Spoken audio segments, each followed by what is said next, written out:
When I went back to Iraq and Afghanistan, Kuwait, not as a farmer, not as a developer of irrigated land, but as the governor of Montana and the commander-in-chief of our National Guard, I flew into Kuwait before we went on up into Iraq, and it all started to come into balance. I'm going to show you, take a look at that. That is 1,000 nautical miles, the center being Kuwait, which I believe is the most strategic place on the planet. Within 1,000 nautical miles, you'll get to about 40% of the world's oil supply. Let's take a look at 1,000 nautical miles in the United States. You get perspective? Let's go back to that one. Go back to that other one. There we go. So you see, if you look down on that map where the Strait of Hormuz is, right there between Iran and Saudi Arabia, where it dips out there, where that Strait of Hormuz is only about 20 miles wide, about 30% of the world's oil supply flows through that strait, and it's only 20 miles wide.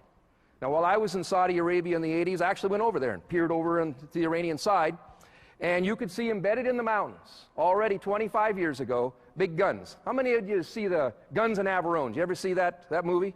Remember those guns? They're embedded in a mountainside. They're at a 45-degree angle, and they can fire around a coffee can size. They can sink a boat 50 miles out.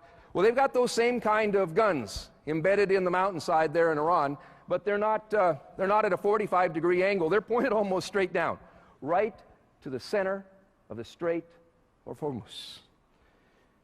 On the day that Iran chooses, the hour that Iran chooses, they will start sinking boats, and when they do, the price of oil will first go to $100 a barrel, then $200, then $300 a barrel. Price of gasoline will be $2, $4, $6, $8, $12. Price of urea will go from $300 to $12. You get the picture. Will cripple the economy of the entire industrialized world. It's a dang good thing that the people in charge in Iran are friends of ours and completely rational.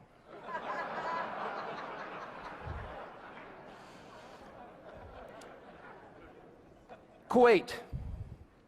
While I was in Saudi Arabia, there were tens of thousands of American military. We didn't talk about it, but we were in Saudi Arabia. We were protecting oil fields. The first Gulf War, most of our assets moved up to Kuwait, and then we stayed. The royal family invited us. Now we have the most significant military bases on the planet. I wasn't even born at the end of World War II, and we still have tens of thousands of our troops in Central Europe. I wasn't even born at the end of the Korean conflict, and we have 30,000 people in Korea. There's a debate about how soon we get out of Iraq. I went online this morning. We have 166,717 men and women in Iraq. When are we getting out? Next month, 6 months, 1 year? Well, that's fine. We can debate when we get out of Iraq, but I'm going to tell you something you don't want to hear. We're not leaving. We will be in Kuwait for as long as you're alive, for as long as your children are alive, and unless we move today, your grandchildren will be sent to the Middle East as well. Because that is the most strategic place on the planet. Show that map again. Kick that up there. There's 1,000 nautical miles. 1,000 nautical miles by truck delivers you all the way to Russia, all the way to Turkmenistan, all the way across to Iran and Saudi Arabia. 40% of the world's oil supply, and we are totally dependent on them. From California to the Carolinas, from Winnipeg to Monterrey, Mexico, 1,000 nautical miles, and we are in Kuwait, the most strategic place on the planet, and as long as you use imported oil, we're staying. So that means you're in charge.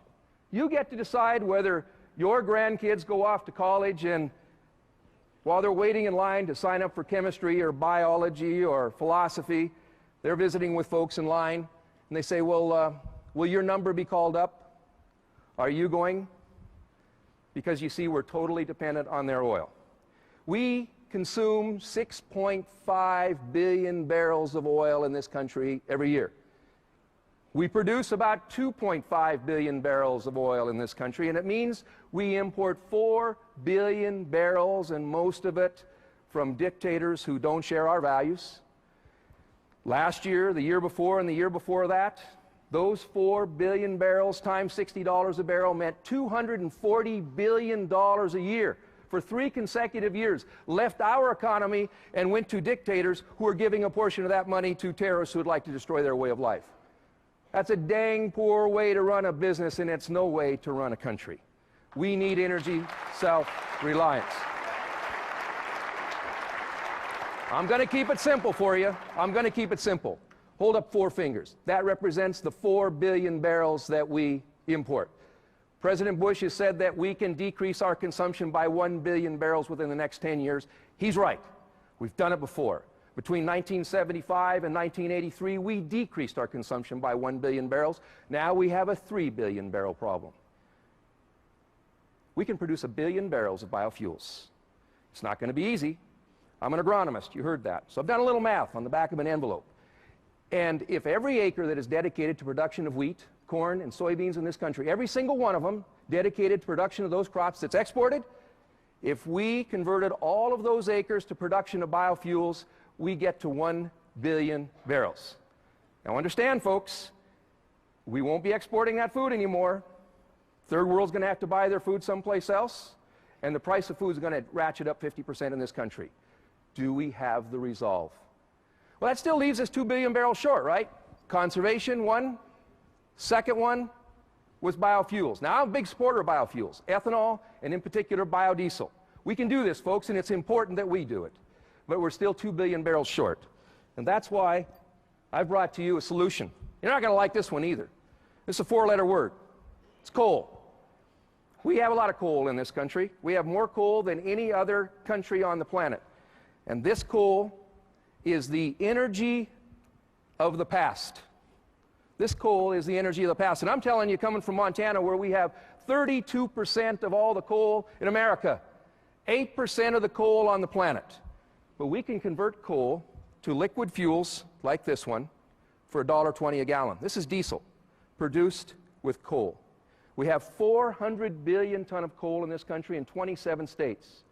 We can convert that coal, write this down so you got these facts right, 400 billion, we can convert it to a liquid fuel and get 2 barrels of fuel for every ton of this coal. That's 800 billion barrels, and we need to replace 2 billion barrels of imported oil because we took care of the conservation and the biofuels. It's a 400-year supply. $1.20 a gallon. This isn't new technology. 2 German scientists developed this technology in 1923, Fischer and Tropsch. The Germans used it during World War II. South Africans have been doing it for the last 50 years.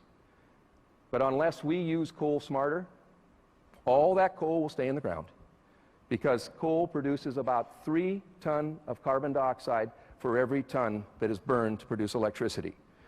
I'm proposing coal gasification so that you put this coal in a pressurized high-temperature chamber, you get a methane gas and a CO2. The pure CO2 is pumped back into the earth.